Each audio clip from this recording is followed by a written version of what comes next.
to take you through the Sainsbury's digital estate programme and what it means.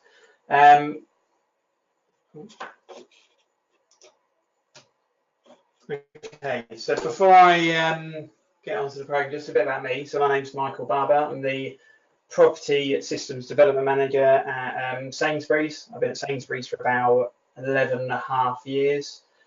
Massively into my VW campers. So I brought one about 7 years ago, which was a bit of a sorry state when I got it, and I spent more money than I will ever tell my wife restoring it. And I'm also a very keen cyclist. Okay, so what we're going to go through. So I'm going to give you an overview of what is digital estate for Sainsbury's, the challenges that we faced, how we then have delivered that over the last 2.5 years, how we've then had to develop our information, how we developed our systems to support the business challenges we faced, and then what did we need to put in place from a BAU point of view to make sure that we protected and maintained all of this stuff that we're doing. So before we go into the detail, I'm just going to show you a short video just to explain what is digital estate and what does it mean for us. At Sainsbury's, understanding our estate portfolio has never been so important to us. The focus of our property team has changed from the delivery of hundreds of large projects to thousands of smaller interventions in our existing estate. This increase has put pressure on our current processes and systems. It's also generating more and more information, which then needs to be found and used. This information is required for lots of reasons: to assess the viability of projects, deliver projects, manage the estate, and for statutory compliance. Imagine a household garage where you store lots of different useful items. These grow over time. Items are thrown in randomly, and eventually it's difficult to find what you're looking for. Information about our estate has built up in a similar way. Today, our estate is extensive and diverse, containing over 3,000 sites. Supermarkets, Argos, Habitat, petrol stations, offices, depots, residential apartments, land, and even a duck pond. Each element in our estate has a lot of information associated with it: plans, documents, and data held in lots of systems. For example, just one of our current systems stores over 1.5 million plans and documents. This information increases every time we change a property. If information is not properly stored, protected and maintained, over time it will become like our messy garage. During our day-to-day operations, we constantly need to answer questions about our estate: how much, where is, which stores, who is, and so on. Although we have loads of data about our sites, locating the information we need can prove challenging. Sometimes it's hard to find information we need to make decisions. Sometimes we cannot be sure that information is accurate, up-to-date and complete. The time taken to collate information from different places can prove frustrating. As a result, there's a general reliance on colleague and third-party knowledge of the estate.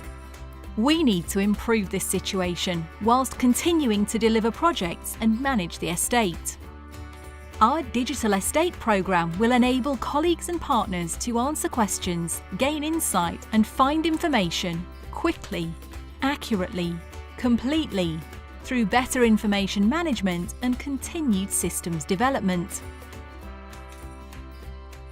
It's not just about new and improved IT platforms. Just as important to its success is changing our approach to information. This includes using common information standards, for example, file naming conventions and classification systems. These codes help us search for and identify the documents we need. Protecting information quality through governance, ownership and accountability, colleague and partner engagement and training. All our work is aligned to UK and international standards, using best-in-class systems and prioritised by business need. Digital estate will be an important cultural change for our colleagues and partners beyond IT systems. It will bring the importance of information management to centre stage. Our digitalised estate is not just about improving the now, it's also about being resilient and well positioned for the future. Our vision: to enable colleagues and partners to answer questions, gain insight and find information quickly, accurately and completely.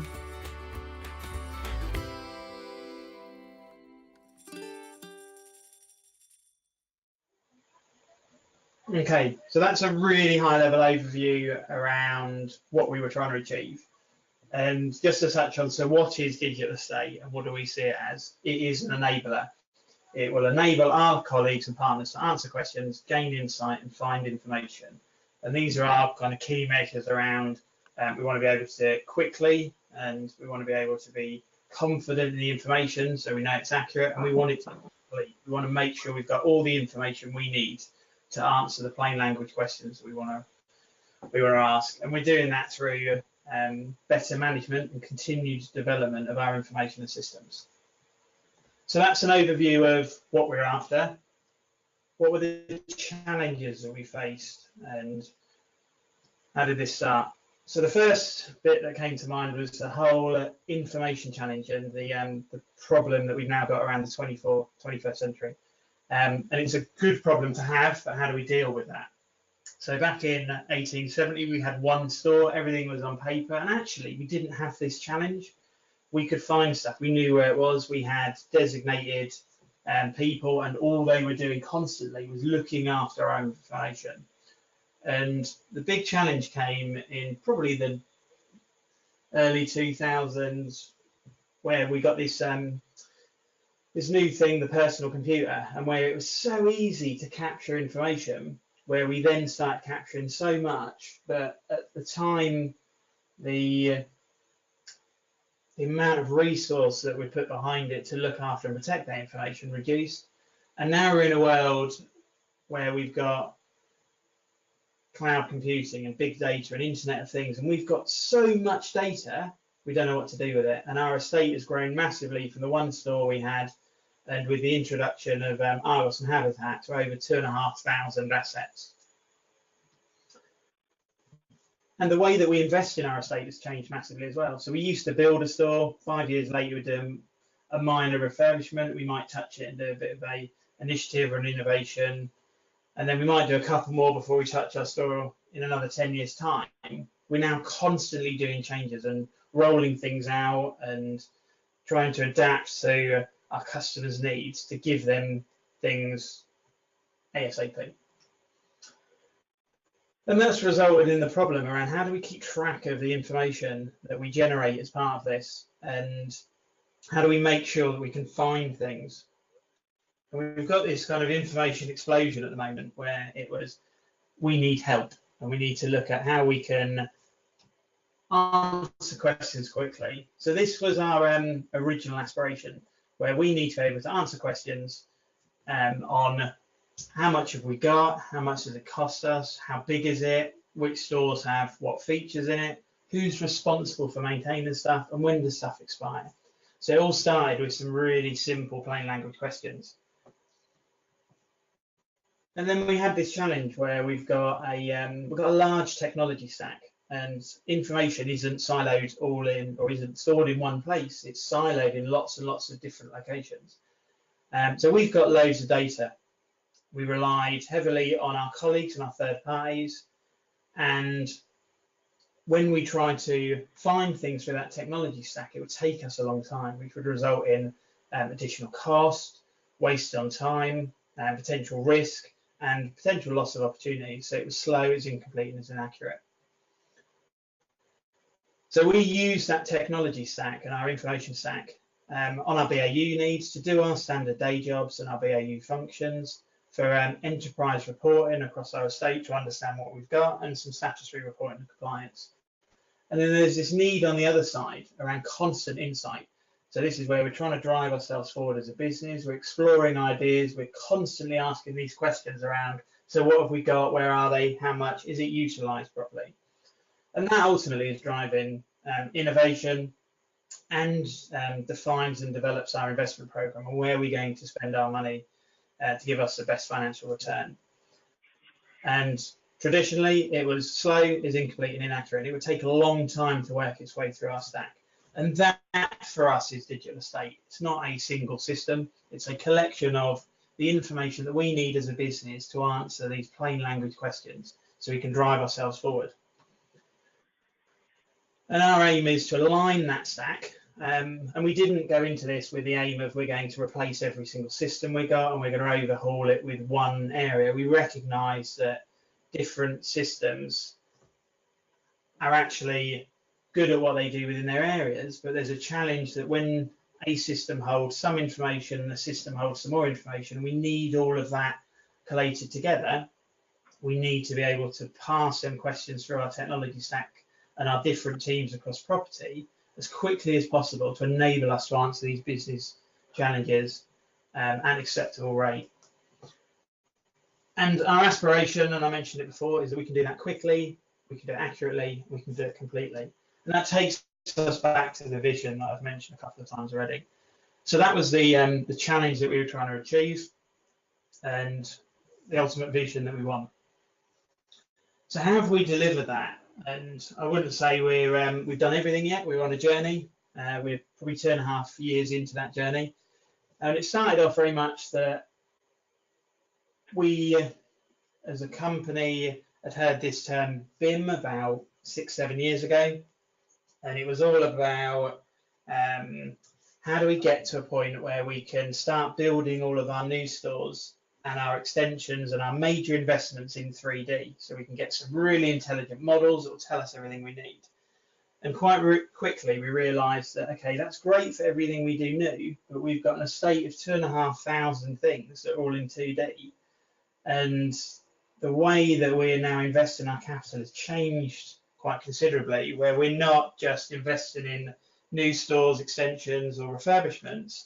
We're looking at how do we utilise the existing space we've got to really maximise on our existing assets. So we started off talking to lots of different individuals to understand, well, actually, before we try and reinvent the wheel, and let's talk to people that have already done this, and let's get some subject matter experts in to understand actually how have others done it and how are the government doing it in the world of BIM. So I spoke to lots and lots of different companies, and in the end went with a company called PCSG, led by Mark Bew, and the guy underneath is a guy called Mark Stodgill, who's been my main contact, and then the rest of the team has supported me on my digital estate journey and Sainsbury's digital estate journey to understand what are we trying to achieve and what infrastructure do we need to put in place to protect and maintain our information. And as part of that, we did an overhaul of our BIM standards, and the word BIM for us and the way the business looked at BIM traditionally was all about BIM is 3D models. And Mike, why the business is doing what was branded as BIM, can you go off and look at a project which at the time was branded digitising the estate to look at what do we do with everything else that BIM isn't going to solve? And quite quickly, after talking to PCSG, we realised that actually this concept of BIM isn't 3D. It's about the importance of information and better information management, not have you got a 3D model that's got loads and loads of data in, because we realised that actually our BIM model didn't give us everything we need. And with the way that the retail sector's gone, we're not building lots and lots of new stores. We debranded the word BIM quite quickly. So as far as Sainsbury's is concerned, we don't do BIM anymore. We do a project called Digital Estate. But for those of you that really understand what BIM should be, they're the same thing. And then we did lots and lots of listening with our colleagues. So we did loads and loads of discovery to understand what are the challenges that we face as a business. So rather than traditionally we went in and said, we need 3D models, let's build everything in 3D and let's collect as much data as possible. We stepped back a bit and said, well, actually, what are the plain language questions and what are the challenges that our colleagues face? And then let's prioritize that to deliver the business needs based on what's going to give us either the biggest financial return or the biggest benefit to colleagues, because a lot of this isn't just about the capital return we get, it's how can we make our colleagues more efficient to enable them to do their jobs. And the output of that was lots and lots of case studies.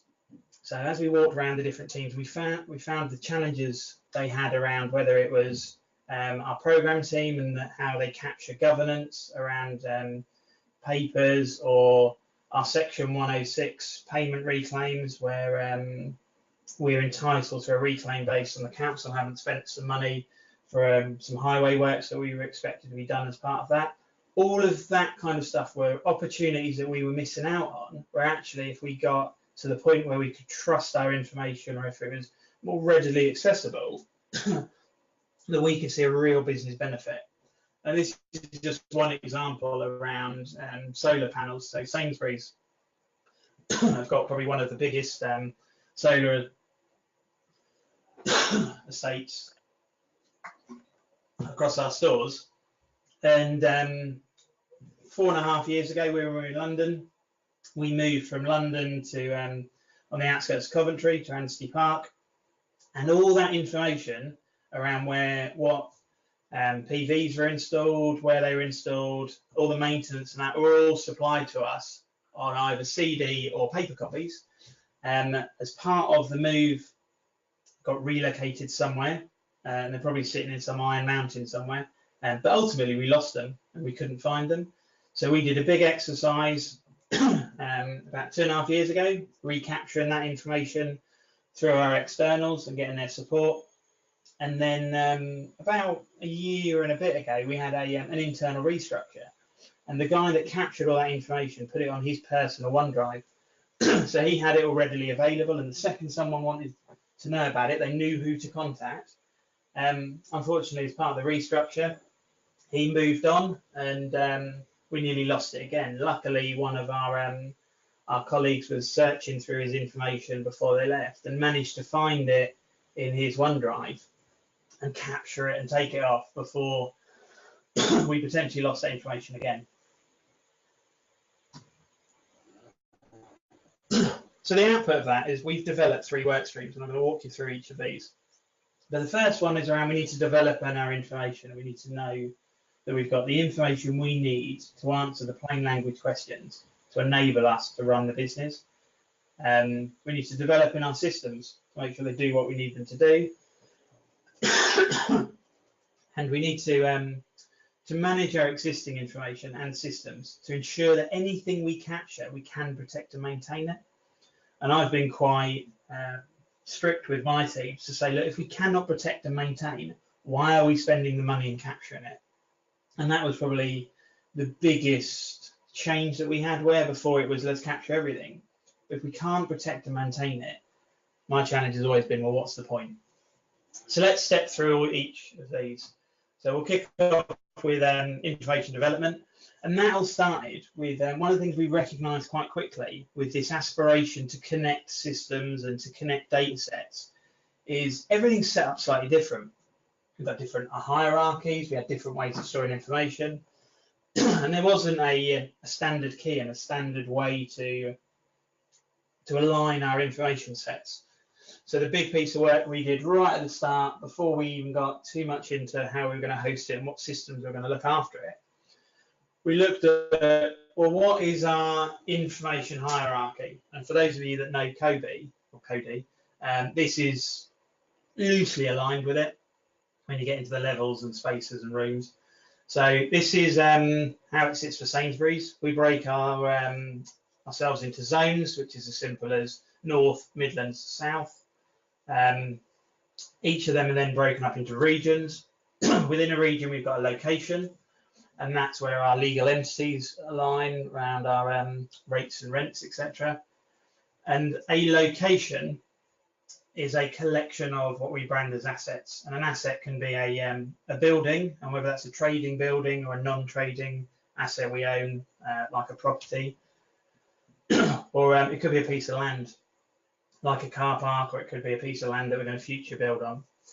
And then on them assets, we have occupancies. So whether that's a supermarket, a convenience, a petrol station, car park, a store sports centre, a depot, Argos habitat, or within that concessions, maybe vacant areas or our non-operational estate.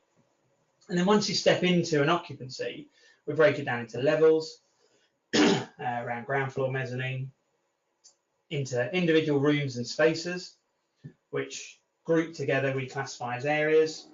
And then within them, we have individual components, and then we have different component types, which we then classify, which we'll go on to. We've put an equipment classification in place. So the example here is if I turned around to my daughter and said, go pick me up some GIF before it changed its name to SIF, potentially she'd come back with two very different products. And that's very much the same in our world. If I turned around and said to one of our planners, okay, guys, we're building this room, put me a table in it. They want to know what kind of table. Is it a prep table? Is it an office table? What's it used for? And we have a standard classification that sits across all of our components that defines what it is. And if we wanted to then look at, okay, based on the classification, I want to understand all of a particular type of chair we've got across our estate, we can do it at a classification level, not just at an individual component level. Then we wanted to standardise our levels. We realised quite quickly that actually it was different depending on the consultant we were using. And we traditionally used to call our sales floor ground floor, but in this example, well, what if it's in a shopping centre and actually you're already on the 3rd or 4th floor, or you've got a store on stilts and you've got a car park underneath? What does that mean? So we've aligned it to say actually the base level is 0, 0, and then as you go up it's level 1, 2, 3, and it doesn't matter what's on that level. And when we then start codifying drawings, you can pinpoint and understand where everything is within that building. With the naming convention, and this is aligned to the 1192 naming convention. We've done something slightly different at the start around project code, where we can cantonate a program number and an individual building number. But other than that, the rest of it's the same. So we've got an originator for if we're in our project area, or the person that's ultimately accountable for that drawing if we're in our existing estate or our aim area, division, level, type, role, and then a unique number. And we've done something slightly different where we've said actually we've got some key documents that we want them to be consistent numbers across our whole estate. So every store plan or every architect's building shell is exactly the same number across every single project. And we've used the CISFB classification for non-key documents within our project world. And then we've taken the standard 1192 workflows and the concept of work in progress, shared, published, and archived, and aligned them into our project space and the pin space and the asset space and aim space, and look at how do we get from this work in progress area, which will be on, we don't hold work in progress on our central systems. We leave our external consultants to manage their own WIP areas on their personal space. But the second it moves into shared and then ultimately into published, that's in our current CDE. And then there was a big challenge around how do we land this new culture to our colleagues and ensure we engage them. And the bit we found easy was telling them this is what's in it for the business. And everyone knows about my garage metaphor around what we're trying to achieve. And I quite often use the example of, I know if I sent my wife out now and said, go get me my hammer, she wouldn't have a Scooby where to get it. Well, I know exactly where I've put it. Or actually, if I had a shadow board and it's always in the same place and I asked her, it's probably more likely that she would come back with the right tool. And it's exactly the same for these guys. And understanding what's in it for the business is the easy part. The bit that we've probably found more challenging is what's in it for them. Why should they spend the time putting it away in the right place so that the next person that comes and finds it, which potentially isn't them, can find it? And that's probably the hardest challenge we faced, getting colleagues to understand why they need to do it, what's in it for them. And this was, we've done a massive cultural change where we've said we expect people to name, drawing documents this way. We expect you to change the way you're working to align with these standards. And it's taken us a long time. And we still have challenges now where we find that some areas aren't where they need to be. And the way we're getting around that at the moment is constant audit. And we've put quite a lot of resource and time in to protecting and maintaining and to making sure that people are doing what they need to do, and then turning it back on them so they understand the why and what's in it for them. So that's quite a high level overview around information and standards and what we had to put in place. Then we looked at, and a lot of this was done in parallel, but system development. And we started off with what are the C's of digital estate? What do we actually need? So we broke it down into 3 areas. We need a filing cabinet, somewhere to store our drawings and documents, which we can find things quite easily using the new naming conventions. We can make it, and going back to the what's in it for them, I wanted a system where I could ultimately, on my homepage, chuck it in, and it programmatically locates documents based on their naming convention. And that's exactly what we've developed. We need a database. We want somewhere where we can understand what we've got in our existing portfolio. So we know what, I don't know, store features are in there, how much does the store take, how big is it, and then right down to the individual components. So I can look at, okay, within, I don't know, across our estate for all our supermarkets, how big are all of our general offices and what equipment have they got inside them. And then the last bit was a process manager. So what do we need, when do we need it, and who's accountable for? So that's the what, the when, and the who. So ultimately we selected GroupBC after a probably about an 18-month review of all the different CDs that are out there, and nobody could deliver everything we wanted because Mike had quite challenging requirements, but we've constantly developed and built upon, and I'll talk later about some of the other aspirational things that we're doing with BC as a company. But the bit that I've really enjoyed is we've been able to develop and build on the product to meet some very specific needs that ultimately didn't exist when we started this journey. So if we go back 18 months ago, the project space was in a really good place. Everyone was managing projects well. This whole concept of AIM and your existing estate wasn't where it needed to be, and we did a hell of a lot of work with BC over a period of nearly a year, looking at how do we get from project and PIM into asset and AIM, where we can then protect and maintain our information. So we've got one space where we can go to which holds our existing estate information, and we can be confident in the credibility of it. And then we can start answering some really plain language questions around what have we got, how big is it, and what's in there. So tell me every store that's got a pizza counter. So we've now got a common data environment, which is my garage. I've got a set of rules and some new standards, which is kind of me storage, my house rules in my garage. And then we've got this culture challenge where we need to make sure that everything that goes into my garage is being laid out like it is on the right and not like it is on the left. So what did we do? And I'm going to take you through the process that we went through. So we started off with a system called StoreSpace. So this is a bolt-on to AutoCAD, and this is solely in our 2D world. We do the equivalent in 3D, but not on the same level, based on we were only doing our new stores and extensions, and our pipeline slowed down on new stores. But on our existing estate, we're constantly developing and driving it forward.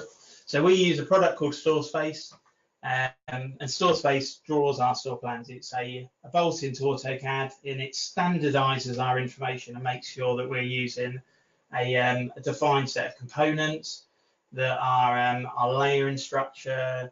The polygons that we draw within the drawings are all on the right layer and the right colour, and it basically gives us structured information. We did a big old cleansing exercise where we went through and cleaned up our information to make sure that within our documents and our AutoCAD drawings, the correct table had been used, correct chair, etc., cabinets, gondolas. And as part of that, we reviewed all of our petrol stations, our convenience stores or supermarkets, and then ultimately, when we brought Argos in, we've done a similar exercise. We have a system called Specs and Standards, which is supplied by a company called Icon. And in that, we've got a list of all the individual components that could be found on our fit-out models. So these are all our gondolas, chairs, tables, etc. And each unique type has an individual data sheet, has an individual block, and then blocks are now across all of our estate drawings. They're all aligned with the new classification to make sure that we can then classify and search of that. And we've got a set of validation tools in place. And these validation tools will control the quality of our information. So this is a one of our convenience stores. And we have the ability to, there's a button at the top, which is a validation tool, to colour by spec, to make sure that everything we draw on our drawings is the right equipment. So if it's not coloured in, like the ATM at the front of the store, we don't recognise it, at which point the guys would have to delete that and add in a correct block. But then we colour code it based on what's the current specification, is it currently under review, is it obsolete? Yeah, then we looked at our system called One Place. So One Place is we use Salesforce as a platform CRM system. It holds our national database of stores. It tracks what we think our competitors are doing, and it also manages our investment program. And all of these are interlinked with to each other.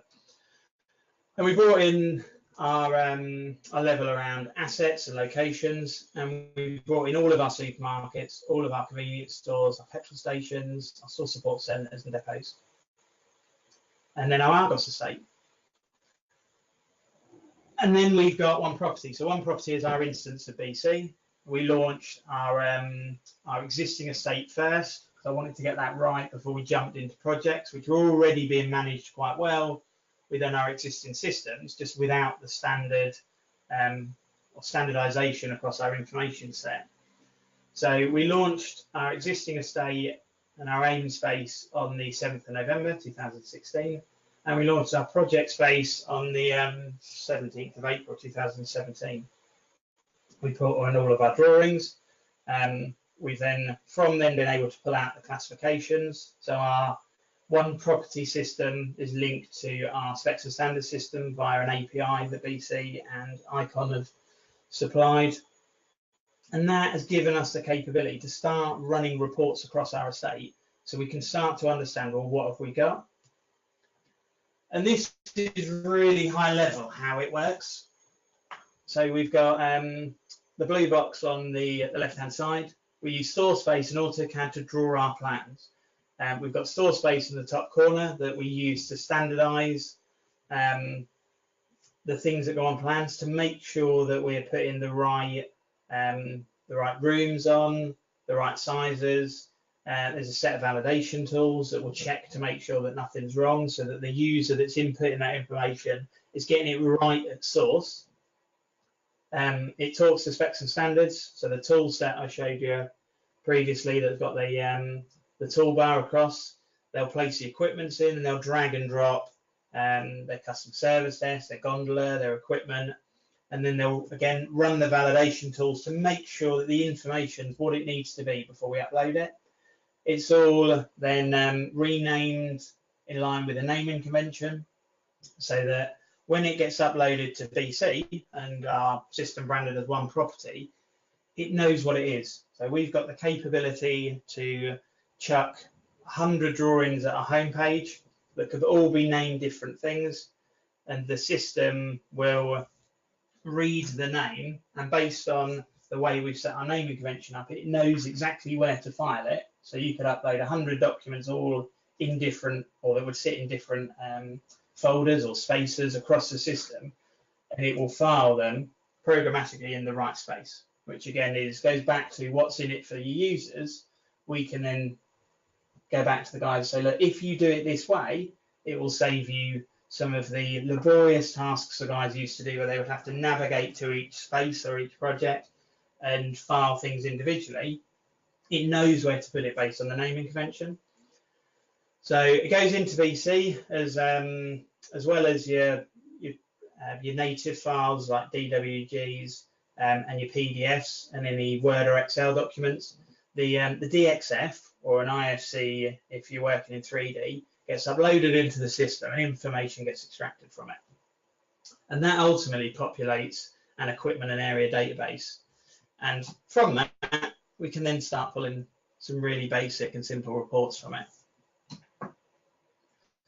So that gives you an overview of kind of the system development we've done. And from a business as usual, it was quite simple what we were trying to achieve, but quite challenging to actually do it. So ultimately, we did a big cleansing exercise. We got to a place where our information was in a good place. We'd invested in our systems and got to the point where actually we could start answering some of these questions. What did we need to do to make sure we protect and maintain that, so that we don't end up where we traditionally were, where actually we didn't trust our information, that we had to rely on our third parties.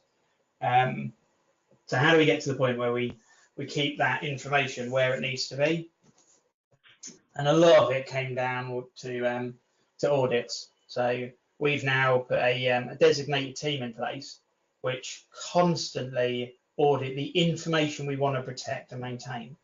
And we realized quite quickly that based on the sheer volume of stuff that we were trying to capture, it just wasn't financially practical to protect and maintain anything, or sorry, to protect and maintain everything.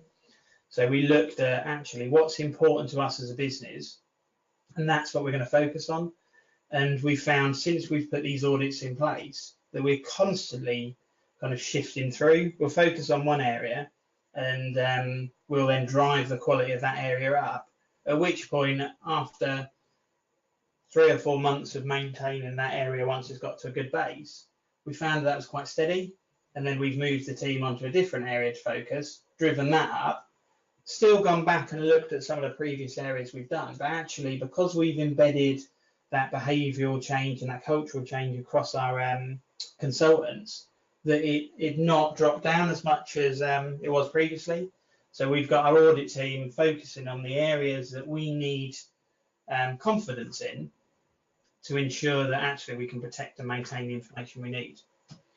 I'm just going to finish off with a short overview that BC produced around what does one property do, just to show you the system.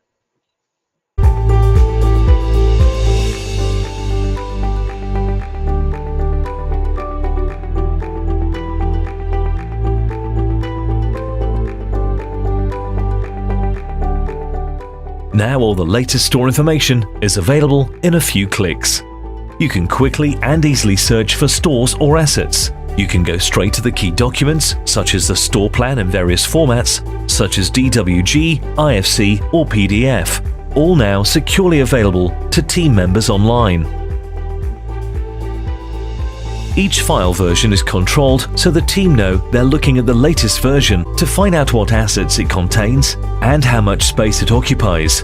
2D drawings were digitized and asset information added, and that information extracted as data into BC when it's uploaded. BC smoothly integrates with Sainsbury's existing systems, some of which they've used for 15 years and didn't want to replace. This ensures information isn't duplicated and prone to errors, but seamlessly synchronized. Files are easy to add by dragging and dropping them, tagged with relevant information, much of which is automatically pulled from the file name. These tags contain information such as the originating company, the zonal level, and its role, all making it easier to find by other users. Save and issue, documents and drawings can be sent to other users for approval or comment, ensuring any feedback is stored with that version.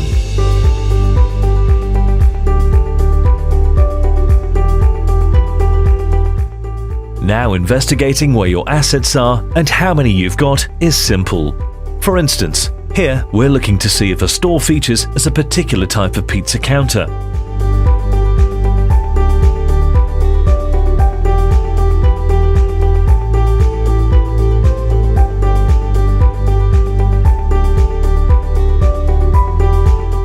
It's also easy to set up reports to search across the whole estate for similar pizza counters or assets, again saving valuable resources on searching or surveying and ensuring the team has the latest information to work with.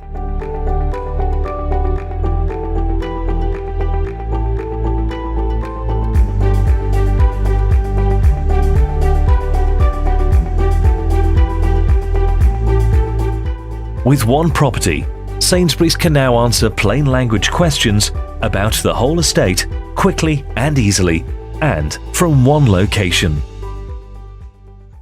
So that's it for me. So hopefully you've enjoyed the overview of what Sainsbury's digital estate is and what it means to us.